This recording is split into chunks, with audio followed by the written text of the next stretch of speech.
Bhilai steel plant के टीएनडी विभाग के ठेका श्रमिक लोको चालक काफ़ी लंबे समय से अपने काम की बहाली को लेकर धरना पर बैठे मुर्गा चौक में लोको चालक जेपी सीमेंट के श्रमिक और नगर निगम के सफाई कर्मचारी आज गणतंत्र दिवस के उपलक्ष्य पर बाबा साहेब भीमराव अंबेडकर के संविधान को याद करते हुए छत्तीसगढ़ मुक्ति मोर्चा के सदस्य कलादास डहरिया और जनवादी नगरीय निकाय अध्यक्ष जयप्रकाश नायर के मार्गदर्शन में सेक्टर 1 मुर्गा चौक से पावर हाउस अंबेडकर चौक तक मशाल रैली निकाले गए।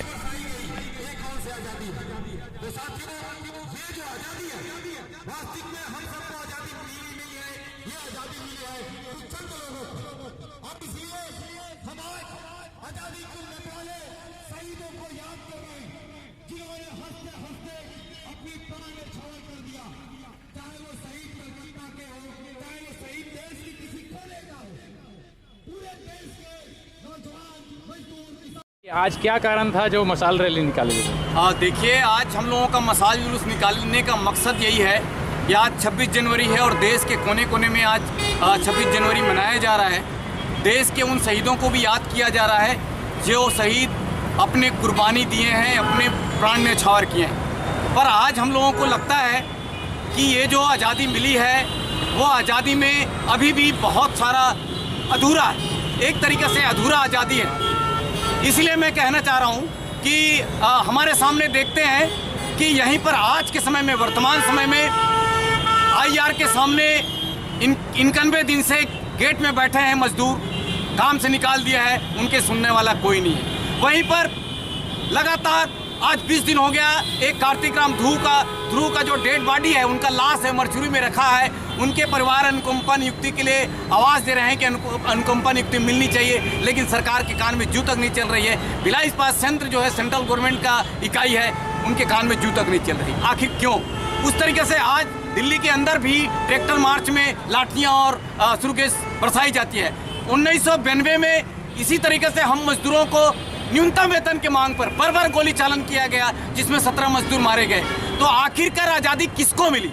इन राजनेताओं को आज़ादी मिला है, उद्योगपतियों को आज़ादी मिला है, जल जंगल जमीन छीनने वालों को आज़ादी मिला है, भू माफियाओं को, जंगल माफियाओं को आज़ादी मिला है। हमको आज़ादी नहीं मिली है, हमको बोलने का आज़ादी नहीं है। अगर हम बोलते हैं, आप जानते हैं कि यहाँ पर एक अधिवक्ता थी सुधा भरद्वाज, जो मजदूरों और किसानों के लिए बात करती थी, उनको अर्बन नक्सल के नाम पर आज भी पुणे जेल में रखा गया है।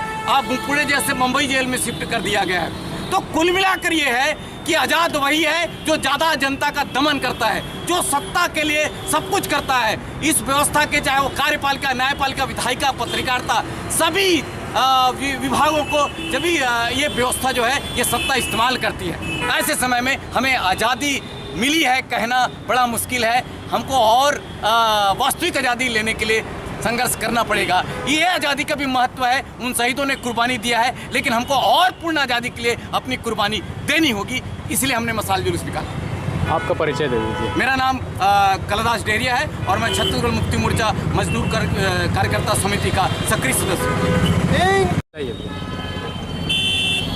देखिए, एक तो आज पूरा देश जो है 72वां गणतंत्र दिवस मना रहा है और इस बार के गणतंत्र दिवस की अपनी एक विशेषता रही है कि जिस गणतंत्र को लेकर आज से 70-72 साल पहले जो एक कल्पना की गई थी कि एक ऐसा देश का संविधान होगा जिस संविधान के तहत में तमाम जनता को उसकी तमाम बुनियादी सुविधाएं दी जाएगी, कोई धर्मनिरपेक्ष राष्ट्र बनेगा, कहीं कोई धार्मिकता का उन्माद नहीं होगा, ये तमाम चीज़ों को देखते हुए एक बहुत बेहतर और सुंदर संविधान का बनाया गया था बाबा साहब अम्बेडकर द्वारा। लेकिन आज इन 70-72 सालों में आज जो स्थिति में जब हम देख रहे हैं संविधान में, इससे पहले भी संविधानों को किसी भी चीज़ को नहीं माना जाता रहा है, चाहे मजदूरों का हो चाहे किसानों का हो। लेकिन ये पिछले कुछ वर्षों से, 5-6 वर्षों से, 7 वर्षों से जो स्थितियाँ बनी हैं संविधान को जो पूरी तरह ख़त्म करने का जो एक षड्यंत्र रचा जा रहा है, उसकी वानगी हम लोग आज जो है पूरे देश में 72वें संविधान दिवस पर देख भी रहे हैं। एक बहुत पुराने एक कवि है जिनकी एक कविता है, उसका एक शब्द है कि आज़ादी क्या सिर्फ 3 रंग का झंडा है, जैसे एक पहिया ढोता है, या फिर आज़ादी का कोई दूसरा मतलब भी होता है। तो ये आज देखने को मिल रहा है हम लोगों को कि वाकई में आज़ादी का मतलब क्या है। आज हमारे जिस जगह पे हम इस बात को कह रहे हैं, वहाँ एशिया का सबसे बड़ा स्टील प्लांट और वो पूरे छत्तीसगढ़ के अंदर में सबसे बड़ी इंडस्ट्रियल बेल्ट हब कहा जाता है, वहाँ जिस प्रकार का संविधान को तोड़ा जा रहा, मरोड़ा जा रहा, ख़त्म किया जा रहा है, रोजी रोटी छटनी जिस प्रकार का तहस नहस किया जा रहा है। अब तो ऐसा है कि अगर कोई मजदूर अपनी मांगों को लेकर बैठा है तो उसको लगता है कि हमें कोई मतलब ही नहीं है, उसकी मांगों को लेकर किसी प्रकार का कोई बातचीत करने को तैयार नहीं है। कोई एक इंसान अपने परिवार के एक सदस्य के अनुकंपा नियुक्ति के लिए अपने 100 को मरचूरी में रख के 22-25 दिन तक बैठा रहता है, उस पर कोई बातचीत करने के लिए संवेदना खत्म कर दी गई है।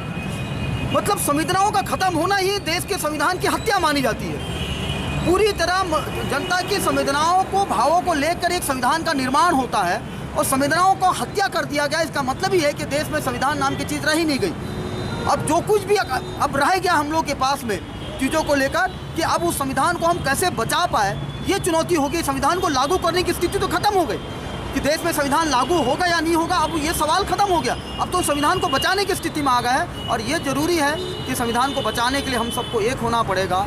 इसीलिए आज हम लोग यहाँ पर एक सांकेतिक मशाल जुलूस करके हम लोगों ने इस मांग को किया है कि हर प्रकार के लोग जो भी इस संविधान को बचाने के लिए लड़ रहे हैं, जो उनके पर जो अभिव्यक्ति के नाम पर उनको जो हमला किया जा रहा है, उन तमाम चीज़ें खत्म होनी चाहिए और एक बेहतर संविधान और बेहतर भारत की कल्पना उस संविधान के तहत की जानी चाहिए। ये हम लोगों का आज का संकल्प है। बीएसपी मैनेजमेंट और शासन प्रशासन अगर आप लोगों की बात नहीं मानती तो आगे की रणनीति क्या रहेगी? देखिए, शासन और प्रशासन और मैनेजमेंट, ये बहुत अच्छा सवाल आपने किया है कि हर जगह वही है। अगर नगर निगम के अंदर में है तो वहाँ तो प्रशासन और प्रशासन है, दोनों ही राज्य सरकार के लोग हैं। जब दोनों राज्य सरकार के लोग मिलकर मजदूरों का दमन करते हैं चीज़ों को लेकर, इसका मतलब है कि राज्य सरकार की नीति ही नहीं है मजदूरों के पक्ष में कोई बात को कहने की, चाहे वो राज्य की सरकार हो चाहे वो केंद्र की सरकार हो।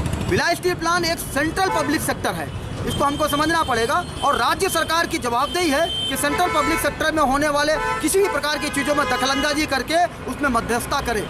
लेकिन राज्य सरकार का रवैया भी आज भिलाई स्टील प्लांट के प्रबंधन के साथ में चलता है। ये सबसे दुखद स्थिति है कि राज्य सरकार चाहे जिला प्रशासन हो, अगर हम अपनी बात को जिला प्रशासन के पास लेके जाए भिलाई स्टील प्लांट की किसी भी समस्या को लेके, तो ये बोलता है कि वो भाई भिलाई स्टील प्लांट का मामला है। अगर मजदूर जो अपनी मांगों को लेके एक कदम आगे बढ़ जाता है तब वो लॉ एंड ऑर्डर का धमकी देता है और संविधान को सामने लेके आता है, भारतीय दंड विधान को सामने लेके आता है उसको ख़त्म करने के लिए। अगर यही स्थिति बनेगी तो कोई बड़ी बात नहीं है कि शंकर गुहा नियोगी के नेतृत्व में जिस प्रकार का एक आंदोलन इस रेलवे पटरी के सामने हुआ था, वैसी एक और आंदोलन जो है सरकार चाहती है तो हम उसके लिए भी तैयार है। उस बड़ी लड़ाई के लिए भी हम लोग तैयार है पूरी तरह से। अपना परिचय दे दीजिए। मैं जयप्रकाश नायर, नगरीय निकाय जनवादी सफाई कामगार यूनियन छत्तीसगढ़ का कार्यकारी अध्यक्ष।